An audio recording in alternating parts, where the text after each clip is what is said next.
तो ऑब्वियसली सबसे बड़ा फैक्टर मार्केट को जो अभी ड्रैग डाउन कर रहा है वो ईरान यूएस कॉन्फ्लिक्ट है। तो थोड़ा इसको ओवरऑल एक समझने की कोशिश करते हैं। ये वर्ल्ड मैप है जहाँ पे आप ये देख सकते हैं कि ये जो रीजन है इसको वेस्ट एशिया कहा जाता है, जहाँ पे भी ये कॉन्फ्लिक्ट हो रहा है। यहाँ पे अगर ये जो पोर्शन है इसको स्ट्रेट ऑफ हॉर्मुज बोलते हैं। तो यहाँ से वेस्ट एशिया से जो भी क्रूड वर्ल्ड पे सप्लाई होता है वो इस जगह से होके जाता है, और ये ईरान है जो इस स्ट्रेट ऑफ हॉर्मुज को इसने इफेक्टिवली बंद कर दिया है। जो भी शिप्स यहाँ से पास होने की कोशिश करते हैं उन पे वो फायरिंग कर रहा है। तो अभी यहाँ से कोई भी ऑयल टैंकर पास नहीं हो रहा है। तो ये एक बड़ा इशू है ऑयल के प्राइसेस में। इसी के चलते हमने उछाल देखा है। अभी इंडिया के लिए ज़्यादा इम्पोर्टेंट इसलिए है कि इंडिया करीबन अपना 88% क्रूड ऑयल इंपोर्ट करता है। सिर्फ 12% जितना ही हम इंडिया में डोमेस्टिकली प्रोड्यूस करते हैं। 88% इंडिया का क्रूड ऑयल हम इंपोर्ट करते हैं। अब जो ट्रबल्ड रीजन है वेस्ट एशिया, वहाँ से करीबन 51% क्रूड ऑयल इंपोर्ट होता है। और जो स्ट्रेट ऑफ हॉर्मुज की हमने बात की, ये जो ट्रबल्ड रीजन है जहाँ पे ईरान ने शिप्स की आवाजाही बंद कर दी है, तो वहां से स्ट्रेट ऑफ हॉर्मुज से करीबन 40% इंडिया का क्रूड ऑयल आता है। रशिया कुछ टाइम पहले हमारा सबसे बड़ा कंट्रीब्यूटर था क्रूड ऑयल पर। यूएस ने जो एडिशनल पेनल्टीज लगाई रशिया से क्रूड ऑयल इंपोर्ट करने के चलते, तो उसके बाद रशिया से क्रूड ऑयल का इंपोर्ट काफी हमने कम कर दिया है। और फेब्रुवरी में ये करीबन 20% था। हमारा जो टोटल इंपोर्ट है उसका 40% स्ट्रेट ऑफ हॉर्मुज से आता है। और वर्ल्ड का अगर देखें टोटल जो ऑयल कंजम्पशन है उसका 20% स्ट्रेट ऑफ हॉर्मुज से आता है। तो ये एक एस्टिमेट है कि अगर ऑयल प्राइसेस $1 ऊपर जाती हैं तो पूरे साल में इंडिया को $2 बिलियन एक्स्ट्रा खर्चा करना पड़ता है इसके इंपोर्ट के चलते। और करंट अकाउंट डेफिसिट है वो करीबन $10 अगर क्रूड ऑयल बढ़ता है तो 40 to 50 basis point current account deficit हमारी बढ़ जाती है। तो इंडिया के लिए ये काफ़ी इम्पोर्टेंट इशू है। और ये जो कॉन्फ्लिक्ट चालू हुआ इसके चलते इस हफ्ते only this week itself crude oil prices में हमने 19% की बढ़त इस हफ्ते ऑलरेडी देखी है। एज ऑफ नाउ जब हम बात कर रहे हैं तो क्रूड ऑयल इस हफ्ते 19-20% ऊपर है।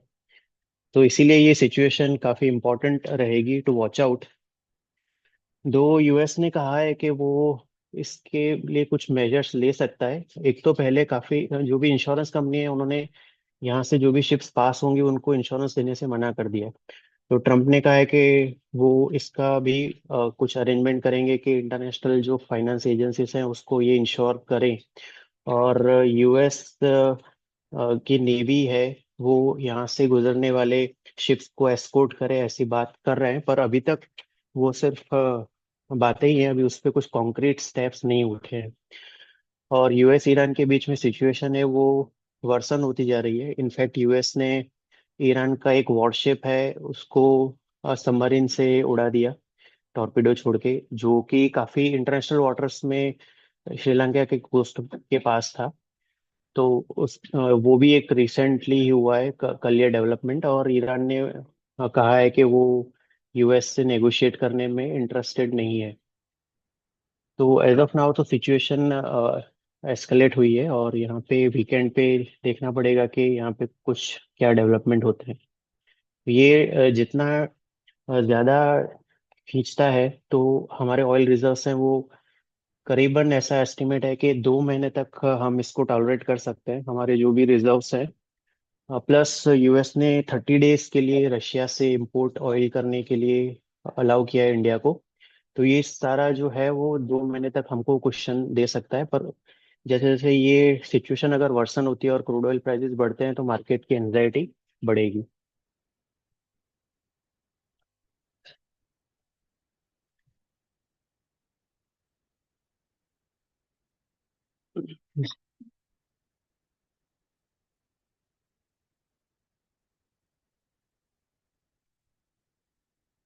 निफ्टी के टेक्निकल आउटलुक पे आ जाते हैं। ये जो चार्ट है निफ्टी का मंथली चार्ट है, जो हमने लास्ट वेबिनार में भी शेयर किया था। इनफैक्ट जो भी बड़े फॉल आए हैं तो निफ्टी ने इस ट्रेंड लाइन पे सपोर्ट लिया था, और इस महीने की गिरावट के बाद वापस से हम इस ट्रेंड लाइन पे आ गए हैं। करीबन 24,300 के आसपास ये ट्रेंड लाइन है, और इसी के आसपास लास्ट ईयर अगस्त में बॉटम भी बना था, तो इसलिए हमने बताया था कि ये इंपॉर्टेंट सपोर्ट लेवल है।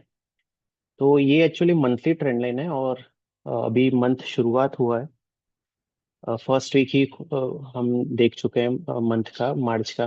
तो ड्यूरिंग द मंथ वॉलेटिलिटी आ सकती है, और निफ्टी इंट्रा मंथ इस ट्रेंड लाइन के नीचे जा सकता है, पर एंड ऑफ द मंथ कैसा इस ट्रेंड लाइन को ऑनर करता है कि नहीं, इसके ऊपर क्लोज आता है या नीचे, वो देखना रहेगा।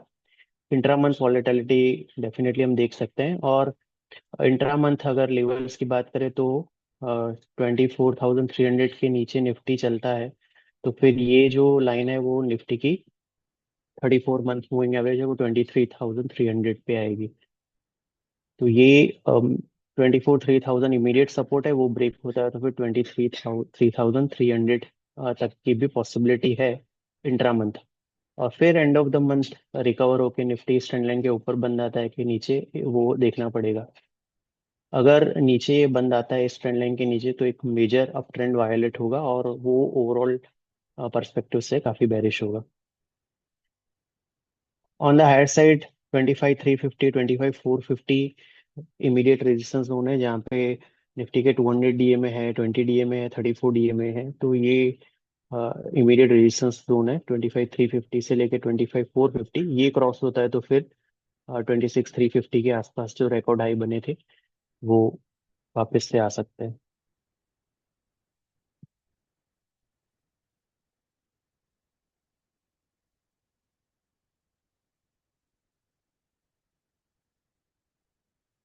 अब क्योंकि निफ्टी इस साल, मतलब कैलेंडर 2026 में अभी तक 6% डाउन है, जो आप यहाँ पे देख सकते हो, इस ये निफ्टी का है चेंज। बट आप अगर सेक्टरल इंडाइसेस देखें तो काफी वाइड वेरिएशन है। लेफ्ट हैंड साइड पे ये इंडाइसेस हैं जिन्होंने इसी टाइम ड्यूरेशन में अच्छा परफॉर्मेंस दिया है।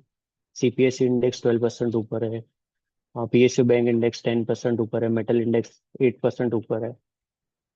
वहीं अगर एक्सट्रीम राइट में अगर आप देखें तो आईटी इंडेक्स 21% डाउन है, रियलिटी इंडेक्स 14% डाउन है, इन लाइकवाइज। तो बेसिकली अगर हमको अगर मार्केट में रहना है तो हमको ऐसे सेक्टर ढूंढने पड़ेंगे जो निफ्टी को आउट परफॉर्म कर सकते हैं, या अगर निफ्टी गिरता है उससे कम गिरते हैं। हमारे पोर्टफोलियो में काफी लोग निफ्टी में एसआईपी करते हैं, पर बेसिकली हमारा अटेम्प्ट यही होना चाहिए कि कैसे हम आउट परफॉर्मिंग इंडेक्स ढूंढे और वहां पे रहे, जैसे हमको मार्केट की हिट कम है। तो वही हमारा एफर्ट रहा है। और इनफैक्ट अगर आपको याद हो, पीएसयू बैंक और मेटल इंडेक्स पे हमने काफी टाइम से पॉजिटिव व्यू रखा है, और उसके ईटीएफ्स भी हमने रेकमेंड किए थे। तो एफर्ट यही रहेगा हमारा कि आगे भी आपके लिए ऐसे ही इंडाइसेस या ईटीएफ्स ढूंढे जहाँ पे एक बेटर आउट परफॉर्मेंस की गुंजाइश हो।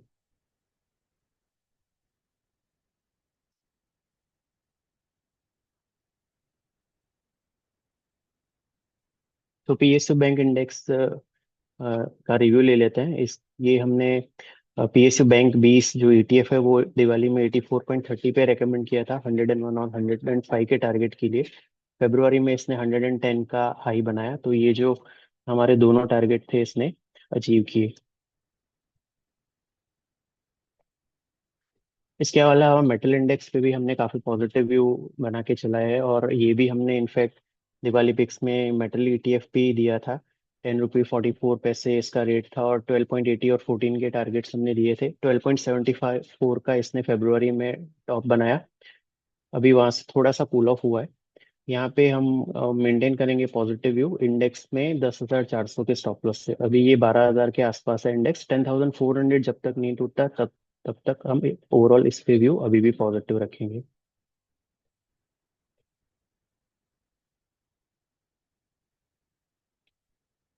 ऑयल एंड गैस इंडेक्स में ऑब्वियसली जो वेस्ट एशिया में क्राइसिस चल रहा है, तो ऑयल एंड गैस स्टॉक्स इससे one of the worst affected sector है, और इसमें काफ़ी वॉलेटिलिटी हमने देखी है। ऊपर के लेवल से इसमें हमने करेक्शन भी देखा।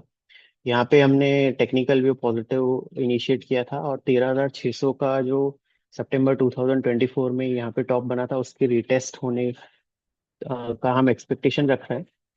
दो इस महीने थोड़ा सा कूल ऑफ हुआ है ये ऊपर के लेवल से, पर हमारा ओवरऑल व्यू यहाँ पे अभी भी पॉजिटिव है।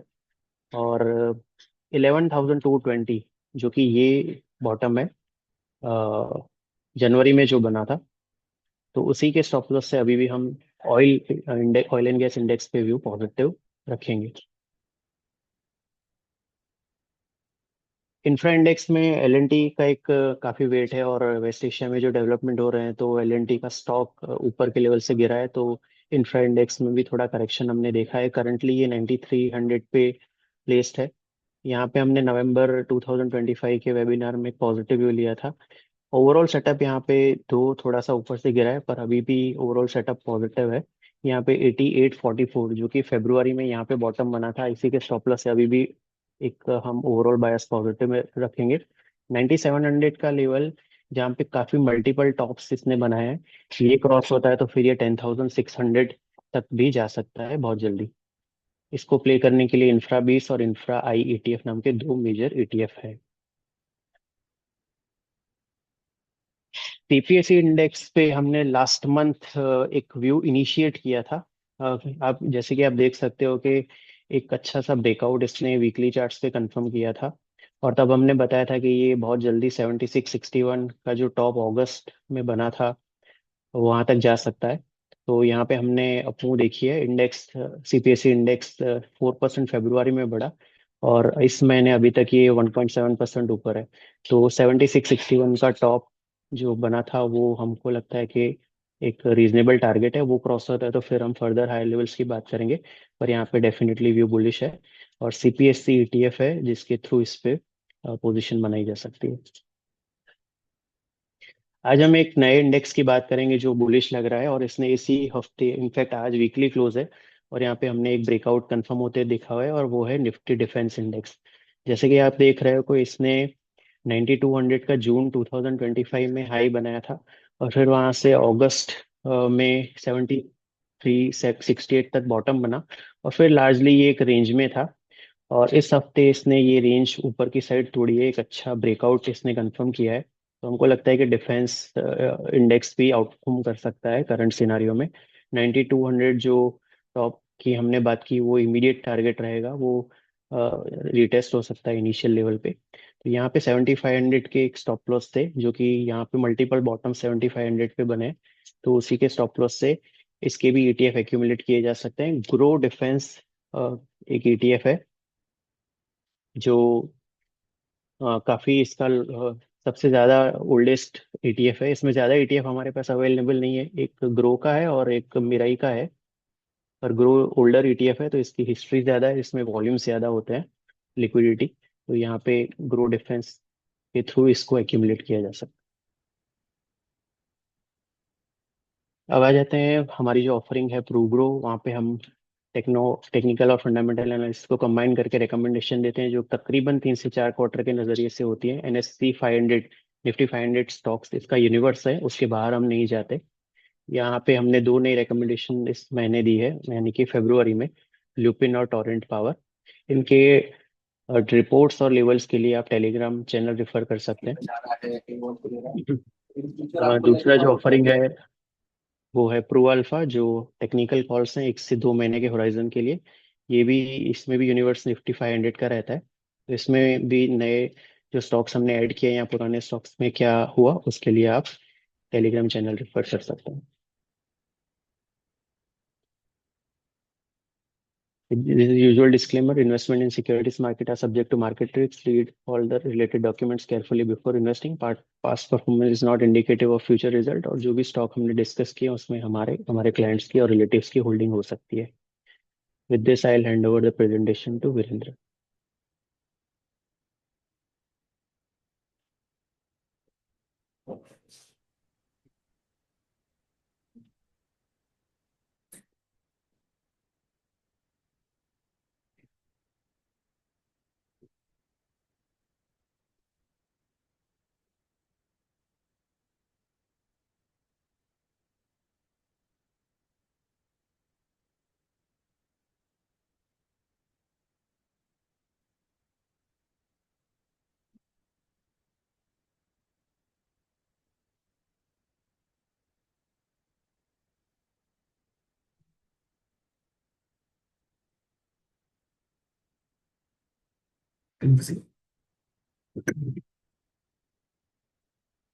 Thank you Pradeep. तो लास्ट मंथ के वेबिनार में हमने बात किया था कि 25,200 एक निफ्टी पे इमीडिएट सपोर्ट है, और निफ्टी ने for most part of the series ये सपोर्ट होल्ड किया। ऑन लास्ट ट्रेडिंग डे फरवरी के अंदर ये सपोर्ट ब्रीच किया निफ्टी ने, और फिर वहां से एक शार्प सेल ऑफ देखा हमने ग्लोबल इवेंट के चलते, and Nifty touch low of 24,305। वहीं बैंक निफ्टी की बात करें तो बैंक निफ्टी ने 60,400 एक रेजिस्टेंस था, और यू मेंशन कि ये रेजिस्टेंस क्रॉस होता है तो 61,700 से 800 के टारगेट हैं। And Nifty touched bank Nifty touched A high of 61,678, और फिर बैंक निफ्टी के अंदर भी it touched A the support level जो हमने मेंशन किया था। फरवरी सीरीज के अंदर देखें तो बैंक निफ्टी ने अपना विनिंग streak कंटिन्यू रखा for the six consecutive series and close with A gain of 3.1%। और वहीं निफ्टी भी 1% गेन के साथ क्लोज हो फरवरी सीरीज के अंदर।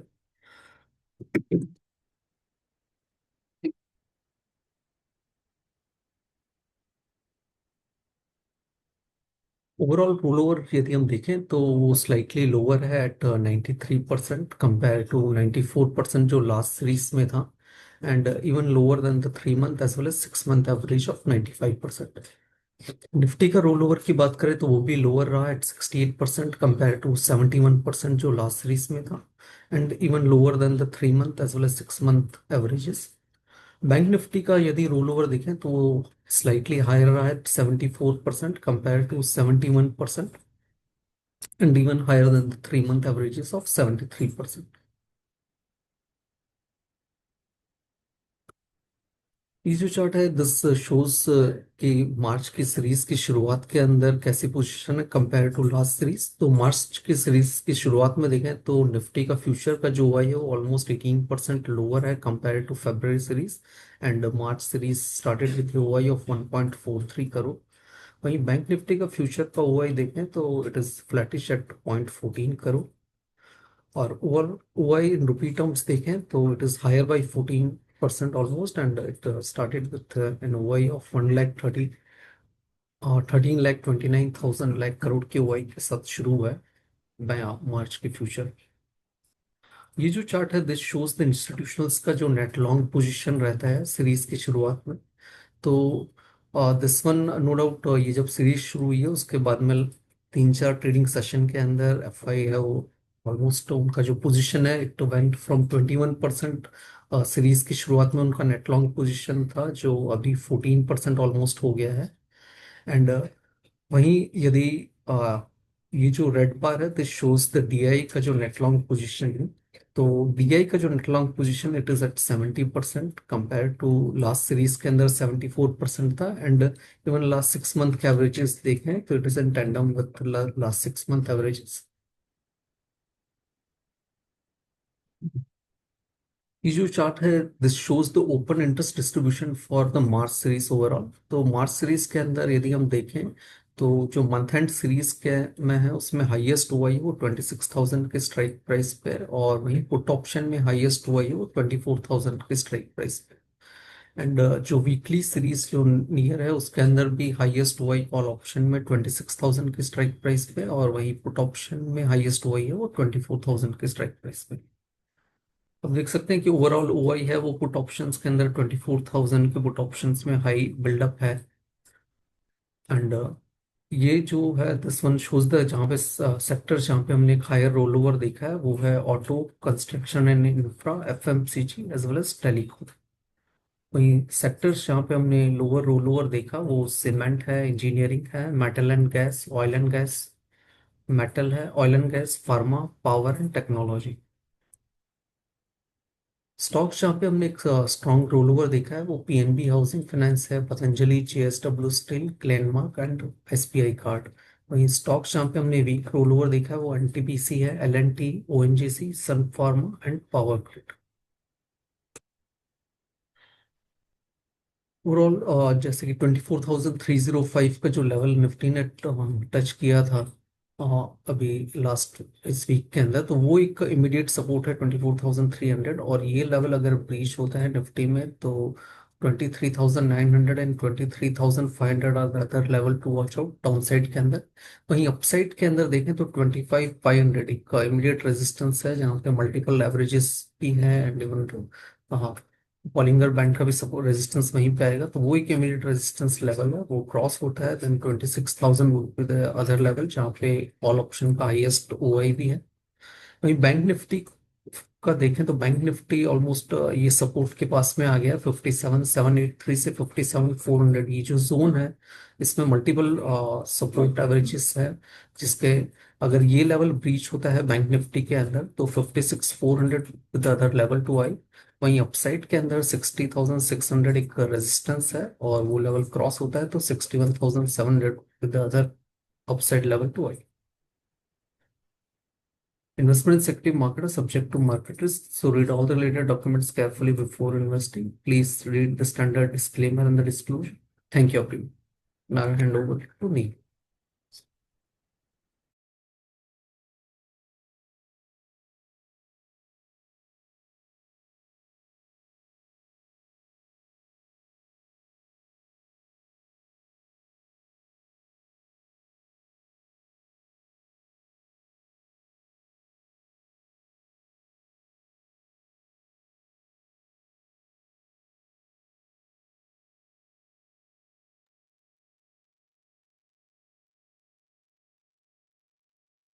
Hello, thank you Virendra sir. तो सबसे पहले हम बात करेंगे परफॉर्मेंस की ऑफ वेरियस इंडेक्सेस, जैसे हम हमेशा करते हैं। So starting with Nifty, Nifty was down close to 5%, 4.8% down in the last 1 month. Sensex was down more than 5.5%, 5.6% down था. Mid cap down 3.5% and small cap down more than 2.5%. तो अगर आप देखो तो इंडियन इंडस्ट्रीज ने काफी ज्यादा under perform किया against all the global industries, जहाँ पे यूएस में अगर हम बात करें तो नैस्डैक मार्जिनली डाउन था, Dow Jones 4.3% down, S&P 500 was down like 1.5%। तो उसके सामने अगर हम देखें तो हमारे निफ्टी सेंसेक्स 4.8 एंड 5.6% डाउन थे। तो वो एक काफी ज्यादा हेवी बीटिंग हमने ली है लास्ट मंथ में। फिर अगर हम कंपेयर करें ग्लोबल इंडेक्सेस में तो देखो आप, तो -2.8, -3.7 की रेंज में, और यूके का तो इंडेक्स पॉजिटिव था 0.6%। तो हमने काफी ज्यादा अंडर परफॉर्म किया है, एंड जैसे सर ने आपको रीजन बताया, आगे हम भी डिस्कस करते हैं। एशिया में अगर हम बात करें तो KOSPI again has performed very well, 9.7% plus था। ताइवान अगेन 5.7% प्लस था। So these are the two indices that have been outperforming all of the indices in the last months, and they have continued to do so in the month of February as well. Sorry. हम्म। तो जैसे sir ने काफी बात करी state of formers की, उसकी हम वापस बात करते हैं ईरान के वॉर अमेरिका के साथ या इसराइल के साथ। उसमें हमारा डायरेक्ट तो कोई भी हाथ है नहीं उसमें, ना तो हम किसी को डिफेंड कर रहे हैं, ना हम किसी पे अटैक कर रहे हैं। बट सबसे बड़ा प्रॉब्लम हमारे लिए ऑयल के प्राइसेस ही है। जैसे सर ने बताया, लास्ट 1 मंथ में 19%, सॉरी लास्ट 1 वीक में 18-19% जैसा प्लस था। तो यार देख सकते कि in the last month it's up more than 23, more than 22.8%। तो जैसे हमने पहले भी डिस्कस किया था कि we are a very import dependent country on crude when it comes to oil. तो यहाँ पे भी वही प्ले आउट हो रहा है, बिकॉज ये जो स्टेट ऑफ हॉर्मज है वो ईरान ब्लॉक अभी तक तो उतना स्ट्रांगली नहीं किया है, but they are not letting lot of ships pass through. China की या रशिया की शिप्स को शायद पास करने दे रहे हैं, बट बाकी अटैक भी कर रहे हैं वो शिप्स पे। एंड सर सेड के US is strongly thinking of doing something about it. तो वो करते हैं कि नहीं, we don't know. Donald Trump वो कुछ भी कर सकते हैं कभी भी। बट अभी तो सिचुएशन बहुत ही ज़्यादा अनसर्टन है। And Iran, as we know, has very strong oil reserves as well. तो उधर ही वॉर हो रही है, तो उनके ऑयल का भी क्या होगा आगे जाके, वो कितना बाहर सेल कर पाएंगे, कितना क्रंच उनके सप्लाई से भी आ सकता है, are all the questions that are lingering around the prices of crude. तो हमने देखा था कि एक टाइम पे तो 60 के आसपास ब्रेंट का प्राइस पहुंच गया था। एंड तब everyone was very happy and no one saw any possibility of it going higher, क्योंकि वो रेंज में काफी रहा था 70-60s में। बट एज वी से, मतलब the only certain thing in these things is that things will change. तो यहाँ पे ये वॉर ने काफी ज्यादा चीजों को चेंज कर दिया है। And the import dependency on oil, जैसे सर ने आपको बताया कि कैसे हमारा बजट हिल जाता है एंड ऑल। तो उसके हिसाब से आगे जाके अगर ये वॉर शांत नहीं होती तो we are in for some trouble. But the OMCs, I don't see them increasing the prices of petrol and diesel anytime soon, क्योंकि आपके प्राइजेस जब क्रूड ऑयल 60-70 भी पहुंच गया था तब भी एलिवेटेड ही थे at around 90-100 rupees per litre for petrol. तो अभी जब प्राइजेस थोड़े ऊपर आ रहे हैं तो government will not be in any kind of hurry to increase the prices of your fuel. And अगर फ्यूल के प्राइसेस इंक्रीज होते हैं तो उसकी डोमिनो इफेक्ट अब सबको पता है, काफी ज्यादा चीजें महंगी हो जाती है। बट अभी तक हम वो स्टेज पे नहीं पहुंचे हैं। And the pace at which war is going, I don't think कि वो स्टेज आना चाहिए। ना तो वो इंडिया के लिए अच्छा है, ना दुनिया के लिए अच्छा है। And I think sanity will prevail and there will be some kind of deal that these two sides will make। अगर हम बात करें इस पे, अगर हम रहते हैं, अगर हम बात करें कि इंडिया के मार्केट्स को कैसे इम्पैक्ट आएगा, तो जैसे हम देख रहे हैं कि काफी ज्यादा डाउन हो गए हम। बट आगे जाके markets are slave of their earning, right? अभी तक उतना इम्पैक्ट नहीं आया कि आपके Q4 के या आपके FY 27 के अर्निंग्स पे उतना बड़ा इम्पैक्ट आए। And India not taking any side strongly is also helping their cause, कि ना तो हमें कोई वेपनरी भेजना पड़ रहा है ना कुछ हो रहा है, जिसके हिसाब से हमारे कॉर्पोरेट्स के अर्निंग्स या हमारे GDP के कुछ ज्यादा इम्पैक्ट आ सके। तो I guess this was calm and composed measured approach by the Indian government till now. And if we continue at this stage, तो I don't think FY 27 के अर्निंग्स को उतना बड़ा इम्पैक्ट आएगा। And if there is no impact, तो जैसे Q3 के जो रिजल्ट्स थे, they've been pretty good after a while. Top line आपका 11% से ग्रो हुआ है। Bottom line after adjustments for the exceptional items has grown even faster, तो अराउंड 13-14%। तो वो एक अच्छी बात है। स्मॉल कैप्स में हमने काफी अच्छा रिवाइवल देखा है, अर्निंग्स में मोर देन 30% या close to 30% was the bottom line growth of small cap stocks as well after going down a lot। तो ये काफी encouraging signs है इंडियन मार्केट्स के लिए। And these dips can be cautiously bought into is what our view is। आपको एक resilient portfolio बनाना है। You can make strategy out of this war, कि आपको कौन से स्टॉक्स अच्छे लग रहे हैं, they are trading at discount. So once this war end and everything gets back to normal, तो वो आपको आगे जाके अच्छे रिटर्न्स दे सके। तो one of those companies that we feel is Canara Robeco AMC। काफी रिसेंट लिस्टिंग है, मतलब it's not been a year as well, but it is the second largest AMC in India, second oldest AMC in India. And उसके पास अभी 26 schemes है, जिसमें 12 equity schemes है, 10 debt schemes and 4 hybrid schemes है। उनका 1223 बिलियन रुपीस का quarterly average AUM है।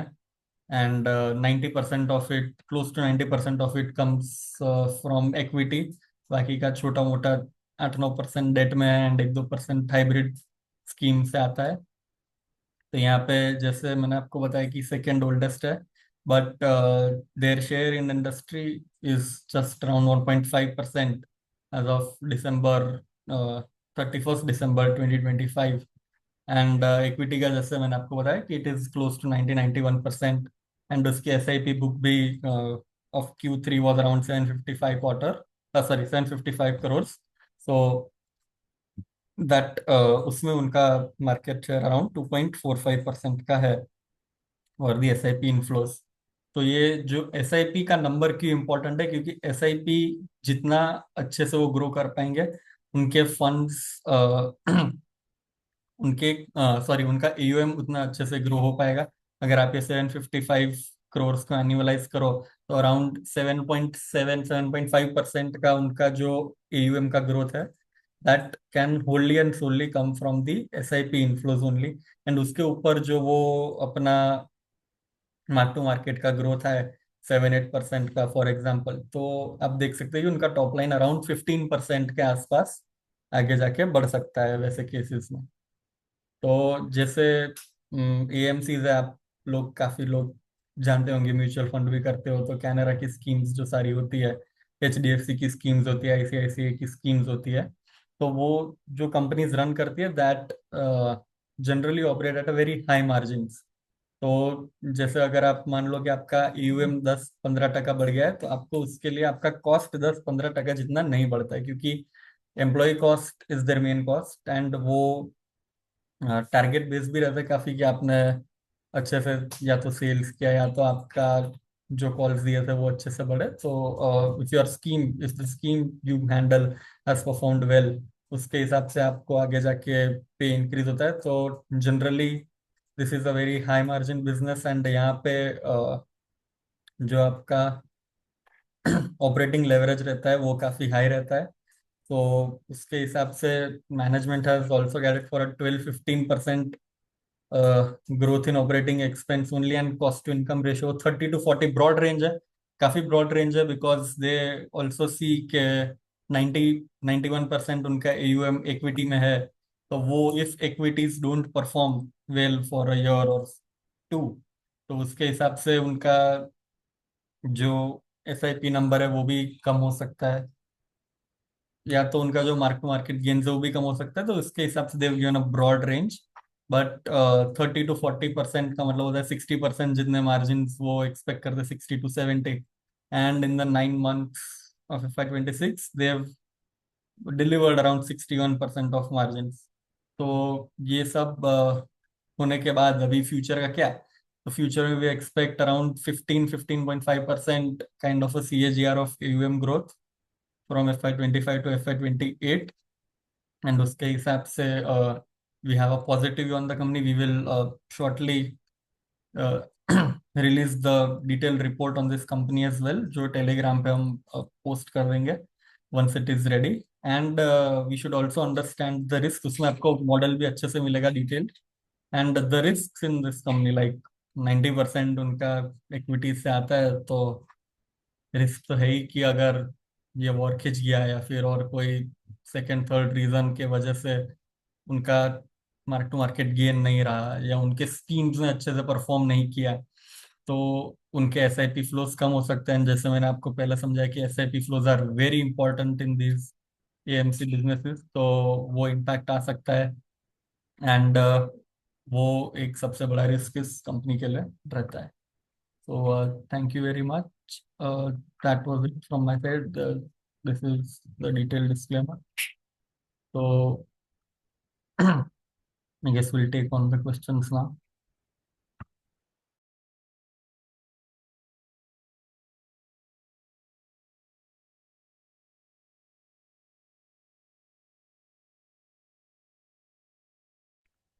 निहाल, इसमें खाली एक चीज मैं सबको ऐड करना चाहूंगा कि हमारा जो भी लॉन्ग टर्म रिकमेंडेशन भी जा रहा है, तो हमने उसमें क्या ना 2 कॉलम और ऐड किया है। मैं टीम को भी और पार्टनर्स को भी बताना चाहूंगा कि जो हम लोग प्रॉफिट ट्रैक कर रहे हैं ईयर ऑन ईयर, क्या कर रहा है स्टॉक, उसका क्वार्टर ऑन क्वार्टर क्या रिजल्ट आ रहा है, तो कहीं ना कहीं हमारा जो भी लॉन्ग टर्म स्टॉक भी बाई किया हुआ आप देख सकते हैं, उसमें भी हो सकता है अभी 5-10%, 20% का फॉल भी आया है।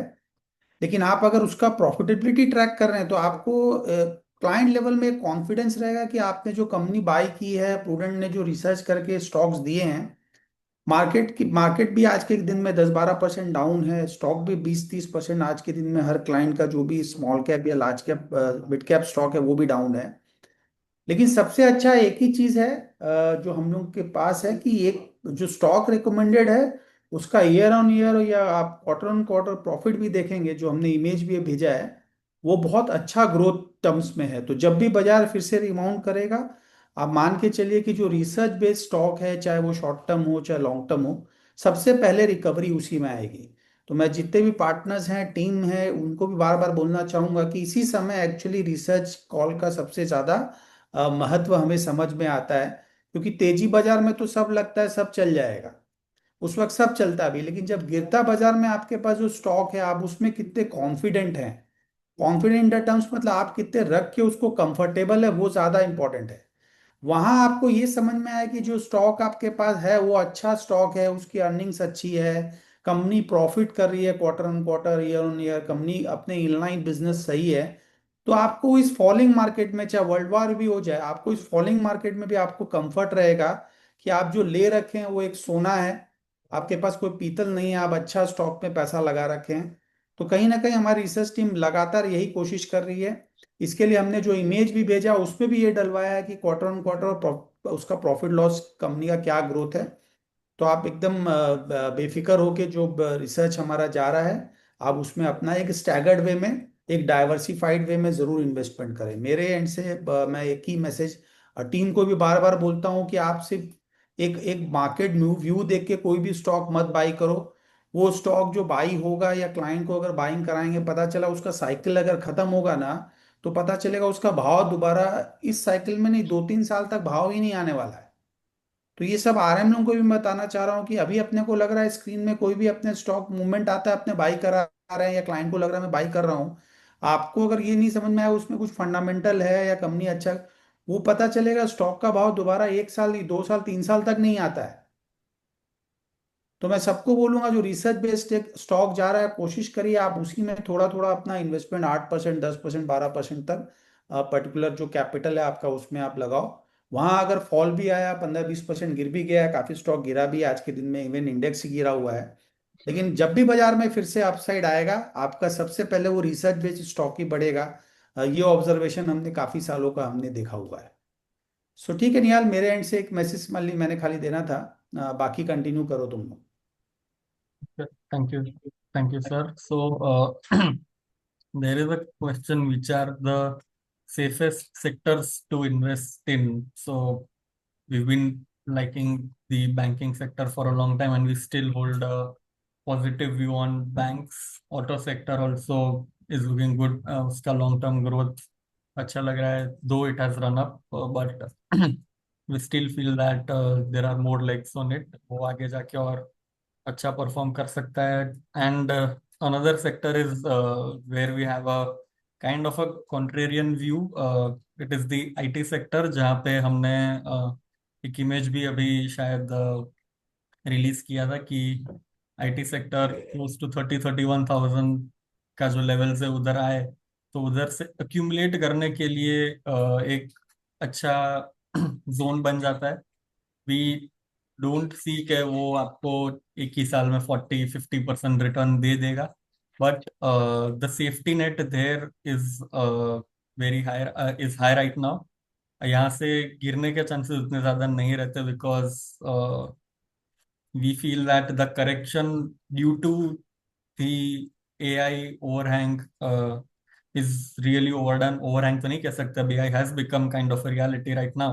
तो उसका जो वो लोग रेवेन्यू डिफ्लेशन भी एस्टिमेट कर रहे थे, उसको भी अगर हम फैक्टर इन करें, तो अभी Nifty IT index is trading at around 21.4 times का जो पी है वो उसका हो गया है, and that is lower than that of Nifty as well right now.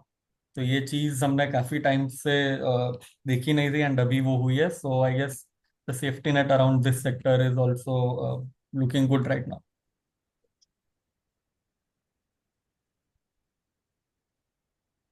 So metal ETF में मेटल आई ईटीएफ एक काफी लिक्विड ईटीएफ है, एंड वही हम काफी महीनों से रेकमेंड कर रहे हैं if you want to invest in the metal sector.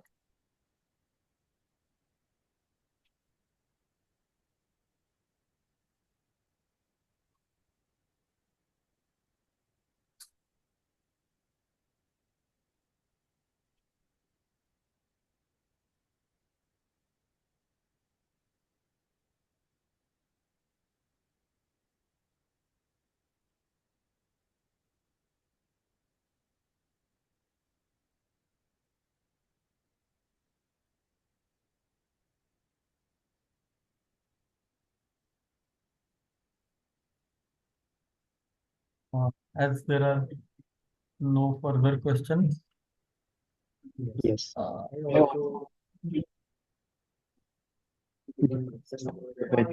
what's the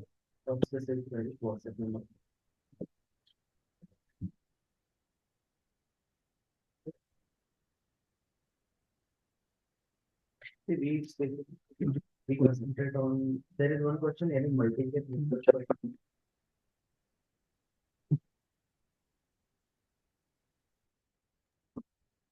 audio?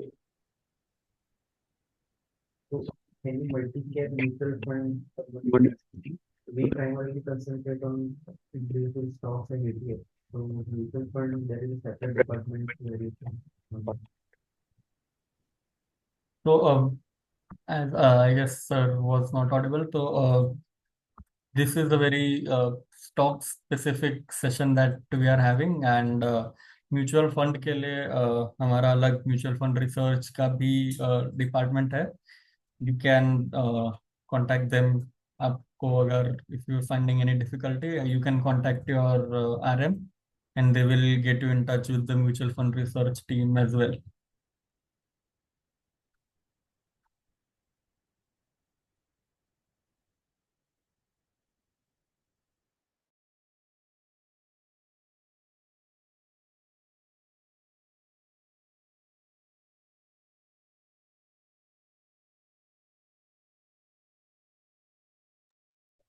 Yeah, defense, we have just mentioned defense ETF. You can buy ETF itself rather than an individual stock.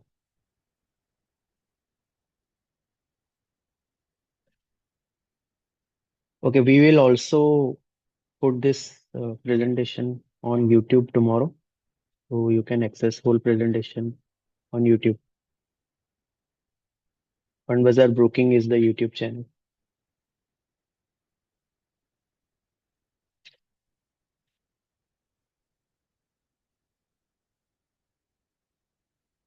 Okay, thank you everyone for participating.